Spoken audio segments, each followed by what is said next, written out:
Além das provas já destacadas anteriormente que evidenciam a posição de Ellen White a respeito desse assunto, gostaríamos de apresentar mais uma dentre várias outras disponíveis, que iremos, particularmente, analisar com um pouco mais de detalhe. Mas por que seria tão necessário nos aprofundarmos tanto nesse tópico? Porque ao demonstrar tamanha aberração que foi ensinada por Ellen White por diversos anos no mínimo entre 1844 e 1851, deixaremos claro, mais uma vez que essa senhora nunca foi boca de Deus nessa terra. Seria impossível que uma profetisa verdadeira de Deus pudesse ensinar que o mundo todo estava perdido nessa época, incluindo os cristãos que não aceitaram a mensagem de 1844. Como é possível que ainda existam seguidores de alguém que ensinou tamanha heresia por tanto tempo? Analisemos o texto a seguir. Eu vi a verdadeira luz sobre esses textos. Vi que essa repreensão foi dada por Jesus aos fariseus e judeus, que estavam cheios de justiça própria e só cumprimentavam ou falavam com aqueles que estavam tão cheios de justiça própria e hipocrisia quanto eles mesmos, e negligenciavam completamente e passavam direto por aqueles que não ganhavam tanto quanto eles, e que não recebiam as mesmas saudações nas praças como eles recebiam. Vi que o que Cristo fazia por eles não se aplicava de forma alguma ao nosso tempo, no qual estamos vivendo agora. Depois, vi que Jesus orou por seus inimigos, mas isso não deve nos levar a orar pelo mundo iníquo, que Deus havia rejeitado. Quando ele orou por seus inimigos, havia esperança para eles, e eles poderiam ser beneficiados e salvos por suas orações, e também depois quando ele foi um mediador no pátio externo para o mundo inteiro, mas agora seu espírito e simpatia foram retirados do mundo. A nossa simpatia deve estar com Jesus e deve ser da mesma forma retirada dos ímpios. Vi que Deus amava seu povo e, em resposta às orações, choveria sobre justos e injustos. Vi que, em outro tempo, ele regava a terra e fazia o sol brilhar para os santos e os iníquos. Pelas nossas orações, o nosso Pai enviava chuva sobre os injustos, enquanto ele também enviava sobre os justos. Contudo, eu vi que, agora, os ímpios não podiam ser beneficiados por nossas orações, e, embora ele tenha enviado isso aos injustos, ainda assim o dia deles estava chegando.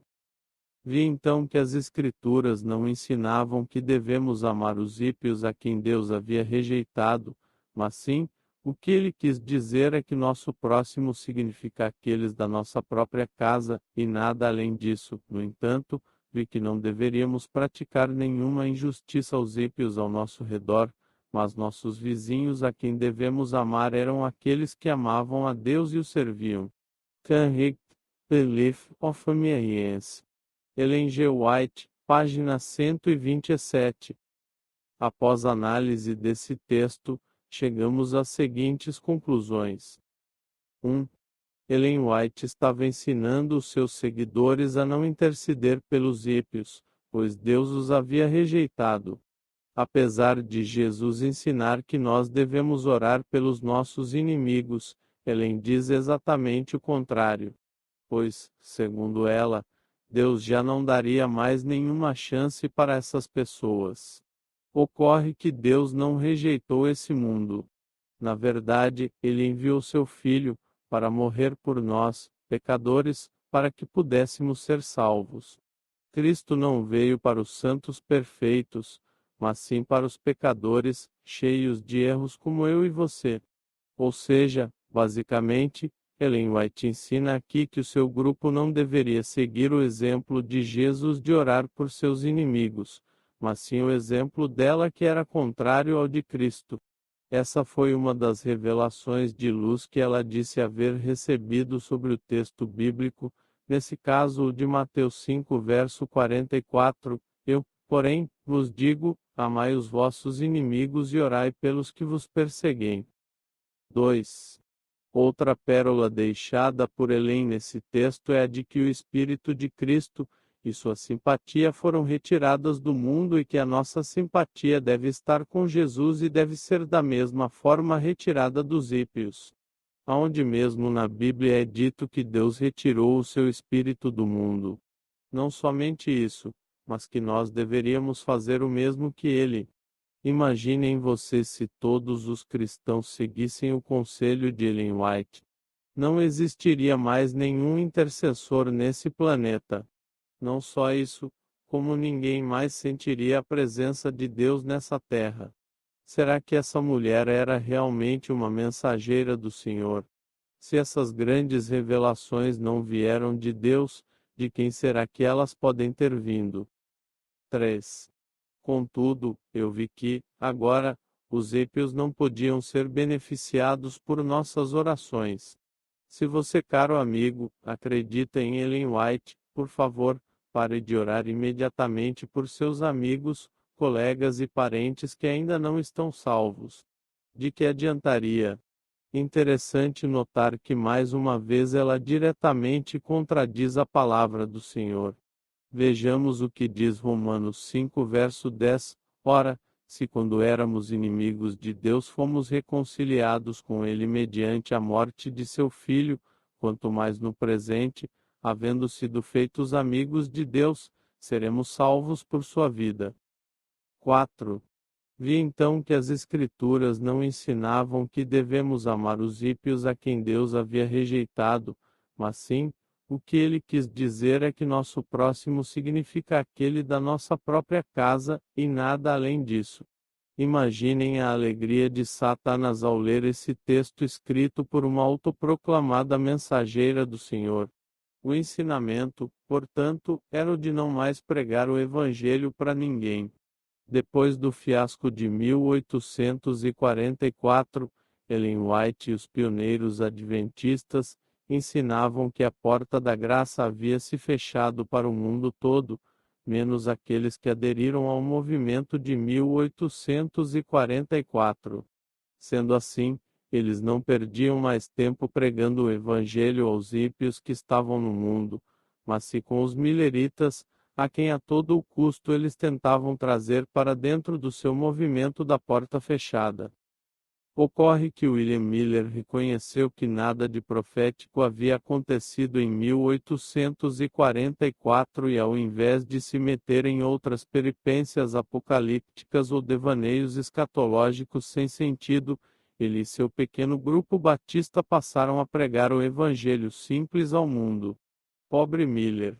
Ele não passou no teste de Ellen White, que o acusou de ser um falso reformista por não adotar a sua teoria da porta fechada. 5. A senhora White adotou o termo eu vi 10 vezes durante essa narrativa de sua visão. Essa era uma tática muito utilizada por ela para impressionar aqueles que leriam tais textos no futuro. Contudo, absolutamente nenhuma parte dessa visão foi verdadeira, fazendo dela, mais uma vez, uma notória falsa profetisa. Joseph Bates, um dos pioneiros da IASP, por quem, aliás, veio a ideia da guarda do sábado como dia sagrado, também deixou o seu selo de aprovação quanto à doutrina da porta fechada.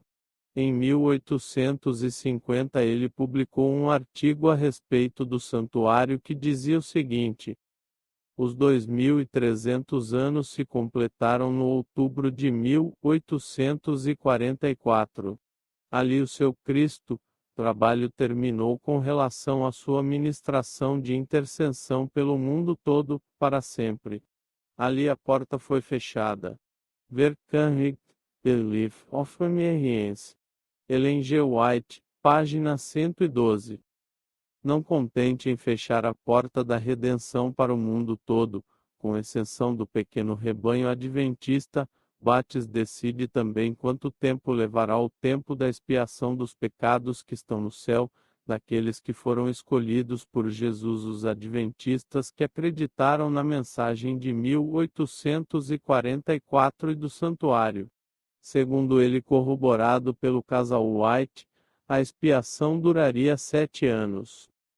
As 7 manchas de sangue no altar de ouro e diante do propiciatório, creio com convicção, representam a duração dos procedimentos judiciais contra os santos vivos no Santíssimo, que durante todo esse tempo estarão em aflição, sim, durante esses 7 anos. Deus por sua voz os libertará, porque é o sangue que faz expiação pela alma. Levítico 17, 11. Então o número 7 encerrará o dia da expiação, não redenção. Esse é o período de duração da terceira mensagem angélica. E nos 6 últimos meses deste período de tempo, eu entendo, Jesus irá realizar a sua colheita com a sua foice, na nuvem branca. Joseph Bates, The Typical and Antitypical Sanctuary, páginas 10, 13, Kenji. Publicado por Canrig em The Life of Emergence. Ellen G. White, páginas 113, 114 e por Dali Ratella Fim de Doctrine of the Seventh-day Adventists, página 132. Mas como sabemos que Ellen White concordava com Joseph Bates sobre o período da expiação ser realizado em 7 anos? Vejamos a sequência dos textos escritos por ela, abaixo. Numa visão dada em 27 de junho de 1850, meu anjo acompanhante disse: o tempo está quase terminando. Refletes, como deveis, a amorável imagem de Jesus. Foi-me indicada então a terra e vi que tinha de haver uma preparação da parte daqueles que nos últimos tempos abraçaram a terceira mensagem angélica. Disse o anjo: preparai-vos, preparai-vos, preparai-vos. Tereis de experimentar uma morte para o mundo, maior do que jamais experimentastes antes. Vi que havia grande obra a ser feita por eles e pouco tempo para fazê-la. Ellen White, Primeiros Escritos, página 64. Mas agora o tempo está quase findo, e o que durante anos temos estado aprendendo, eles terão de aprender em poucos meses. Ellen White, Primeiros Escritos, página 67. Em outra visão que ela teve em setembro de 1850, ela viu o seguinte: vi que o tempo para Jesus permanecer no lugar santíssimo estava quase terminando e esse tempo podia durar apenas um pouquinho mais. Ellen White, Primeiros Escritos, página 57. Numa carta escrita para o casal Loveland, em 1º de novembro de 1850, a senhora White relatou o seguinte: minha visão vem à frente e as palavras do anjo agora parecem ecoar em meus ouvidos: prepare-se, prepare-se, prepare-se. O tempo está quase terminando, quase terminando, quase terminando. Chore, chore, para que o braço do Senhor seja revelado, para que o braço do Senhor seja revelado.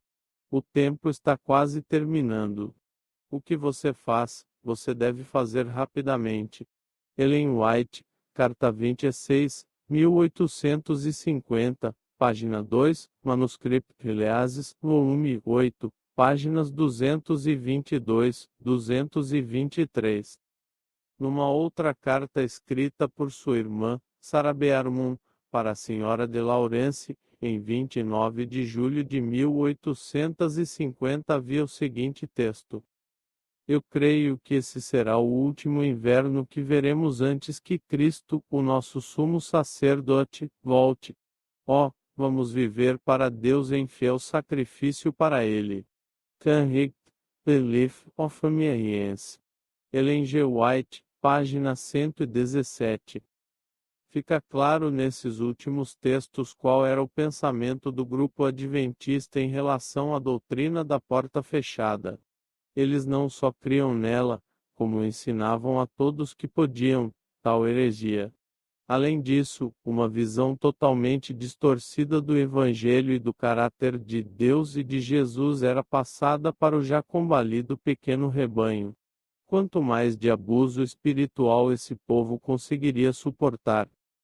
Note que Ellen diz em vários de seus textos que o povo adventista deveria correr ou se apressar para realizar trabalhos de aperfeiçoamento de caráter que levaram anos para outros adventistas serem lapidados.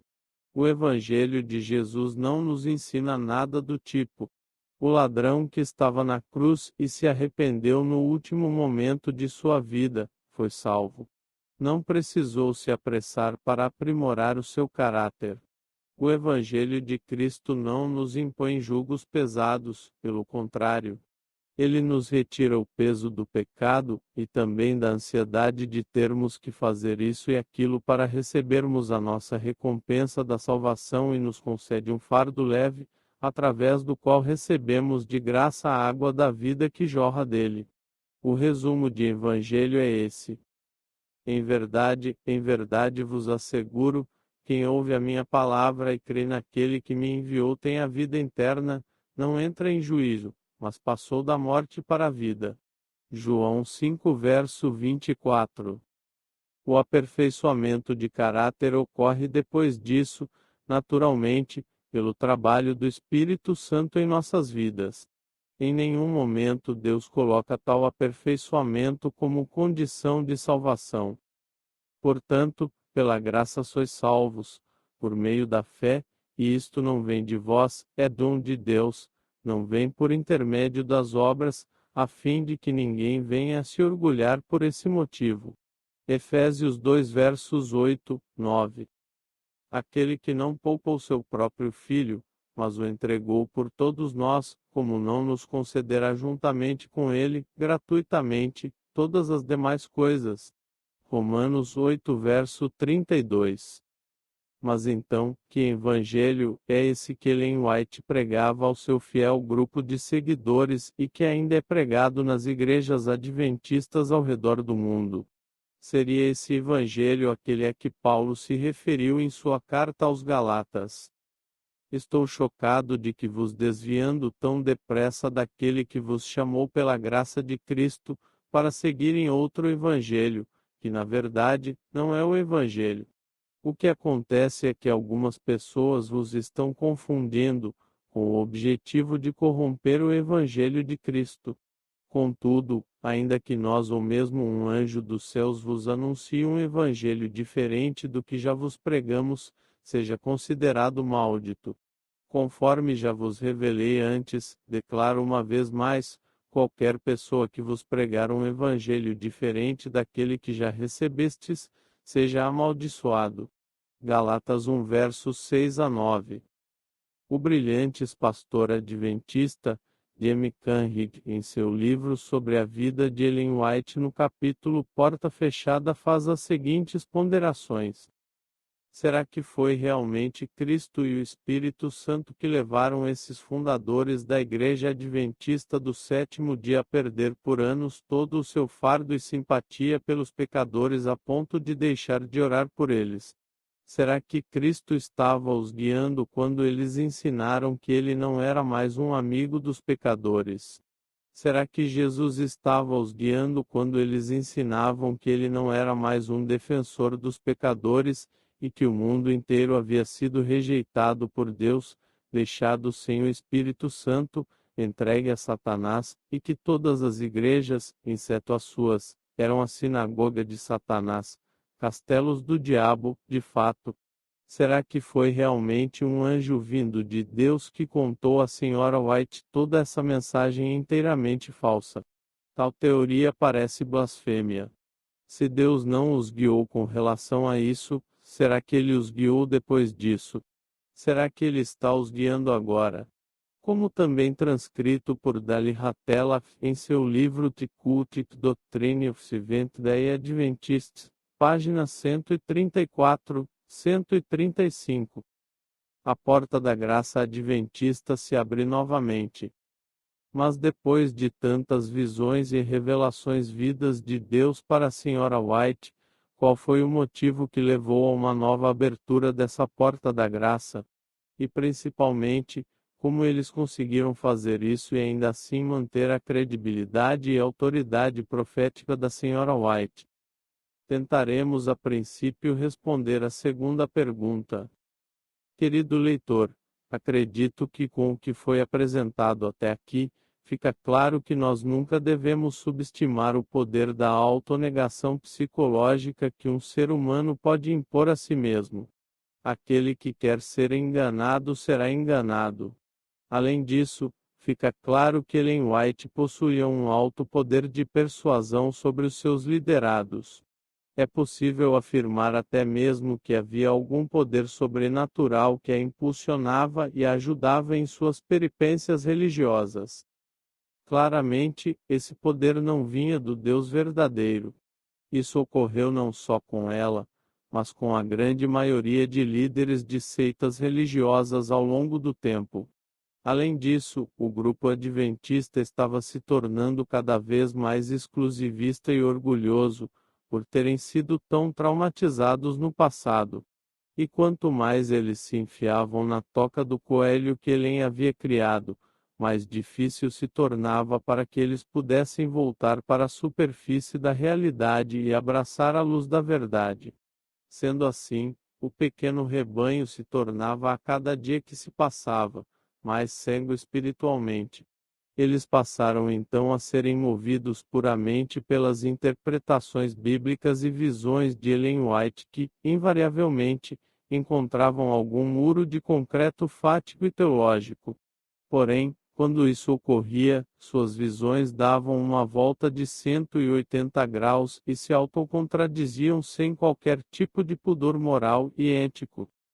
Mas então, qual foi o fator que os levou a abrirem a porta da graça novamente? A porta se abre sutilmente para as crianças adventistas. Nós mostramos que, a princípio, os pioneiros adventistas não acreditavam que ninguém poderia se converter ou ser salvo após 1844, com exceção daqueles que aceitaram as mensagens dos adventistas. Ninguém mais poderia se salvar, pois a porta da graça estava fechada pelo próprio Deus. Ocorre que os adventistas começaram a se deparar com um dilema. Crianças adventistas começaram a nascer e a crescer. E agora, como resolver essa questão? Esses pequeninos estariam então perdidos. Além disso, os 7 anos da expiação que havia se iniciado em 1844 já haviam passado. E Cristo não havia voltado novamente. Então, como ficariam essas crianças? Estariam elas condenadas?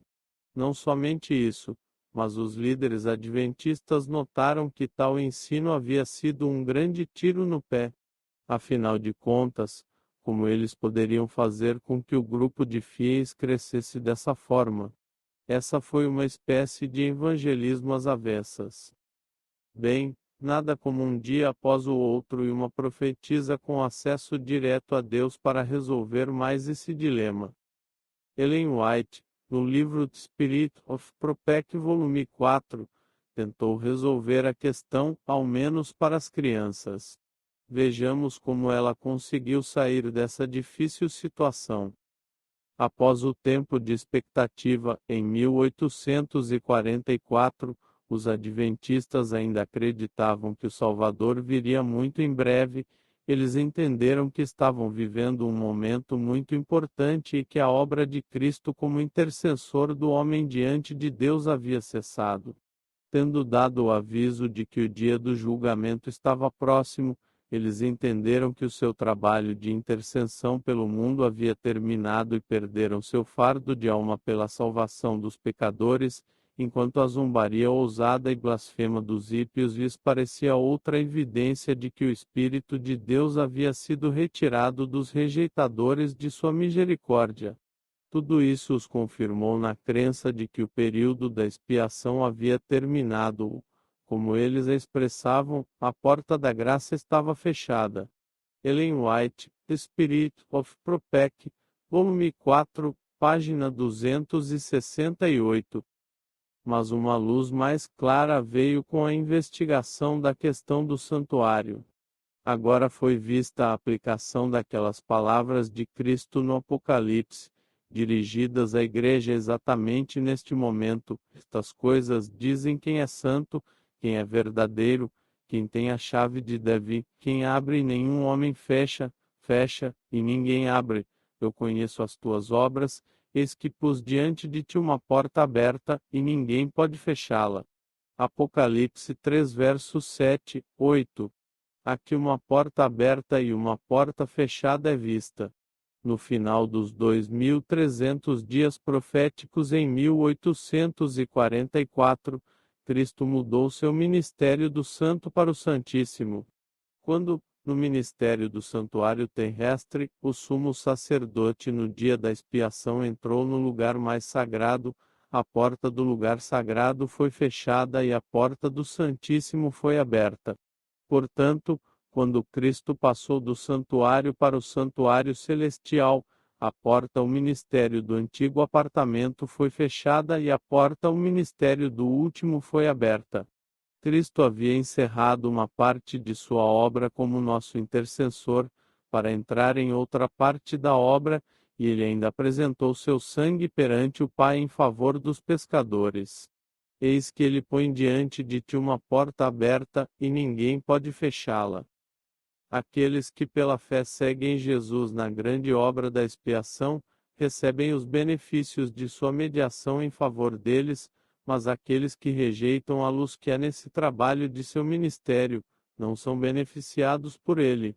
Ellen White, Spirit of Prophecy, volume 4, página 269. Mais uma vez, a hábil pena de escrita de Ellen White resolve como em um passe de mágica, ao menos o problema das crianças adventistas. A senhora White se utiliza de um verso fora de contexto Apocalipse 3 versos 7, 8, para abrir uma porta onde ela não existia. Contudo, outro problema surgiria. O que poderia ser feito a respeito daqueles que não eram mais crianças, mas queriam fazer parte do movimento? Isso começou a acontecer, pois mulheres e homens estavam se casando e queriam trazer os seus cônjuges para a fé adventista. Somente uma pessoa poderia resolver essa questão: o Espírito Santo. Jesus. Deus Pai através de sua palavra escrita. Negativo. Ellen White viria novamente para salvar os seus seguidores dos problemas que ela mesma havia criado. Olhando para os últimos dias, o mesmo infinito poder declara, com relação aos que não receberam o amor da verdade para serem salvos, é por este motivo, pois, que Deus lhes manda a operação do erro, para darem crédito à mentira, a fim de serem julgados todos quantos não deram crédito à verdade, pelo contrário, deleitaram-se com a injustiça.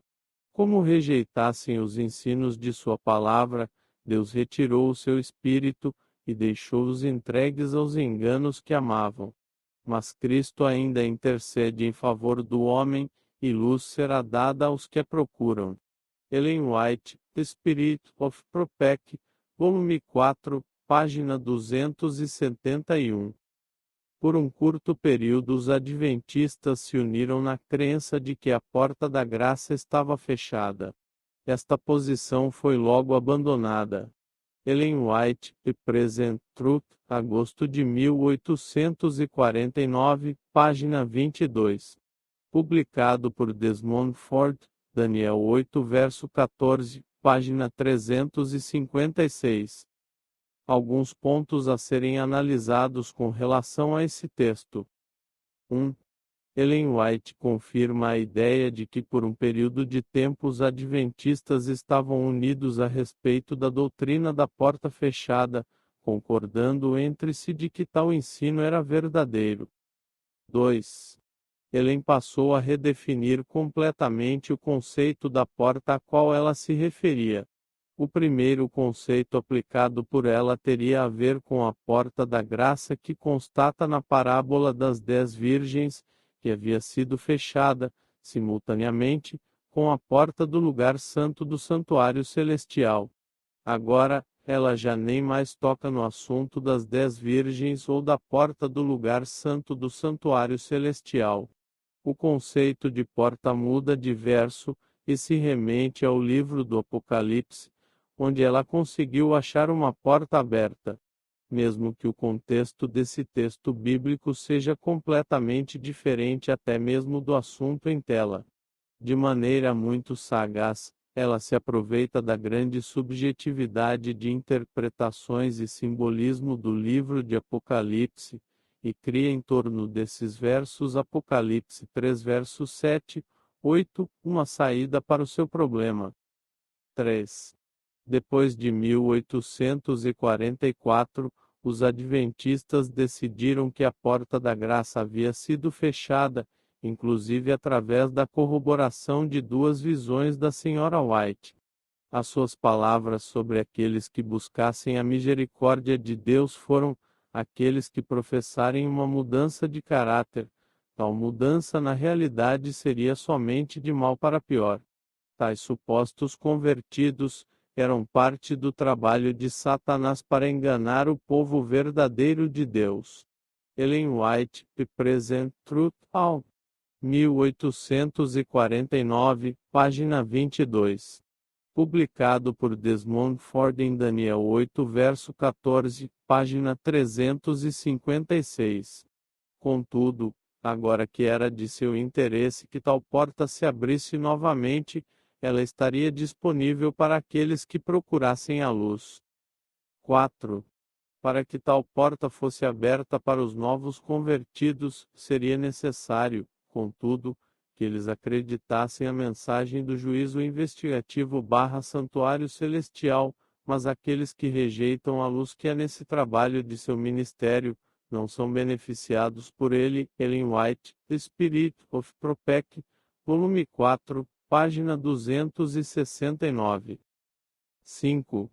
A Sra. White diz que os adventistas não haviam entendido completamente a noção da porta da graça estar parcialmente aberta, parcialmente fechada. Ocorre que ela nunca deixa claro que o motivo pelo qual os adventistas não compreendiam corretamente tal conceito era porque ela mesma havia ensinado que tal porta estava completamente fechada e que não somente isso, mas que Deus havia dado visões a ela para corroborar divinamente tal ensino, conforme inferido por Dali Hatela Fint Cultic Doctrine of the Seventh-day Adventists, páginas 141, 142. Caro leitor, fazendo um paralelo com os profetas bíblicos, existe algum profeta que teve a sua história relatada dentro do cânon? Apenas um sequer, que apresente um paralelo, mesmo que remotamente parecido com o que nós pudemos presenciar no ministério de Ellen White até aqui. Que profeta teve visões de Deus que mais à frente tiveram interpretações completamente opostas aos seus entendimentos iniciais?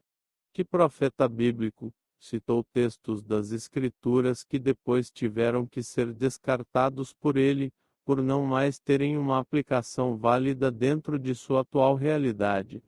Quantos profetas verdadeiros de Deus fracassaram em todas as suas predições, erraram em seus ensinos e ainda assim continuaram sendo chamados de profetas verdadeiros de Deus? Pelo contrário, o que vemos na Bíblia a respeito desse tipo de profeta é o seguinte. Talvez venhas a questionar em teu coração: como vamos saber se tal palavra não é uma palavra do Senhor? Se o profeta fala em o nome de Yahweh, mas a palavra não se cumpre, não se torna realidade, trata-se então de uma palavra falsa, que o Senhor jamais pronunciou. Tal pessoa falou com arrogância. Não o temas. Deuteronômio 18, verso 21, 22.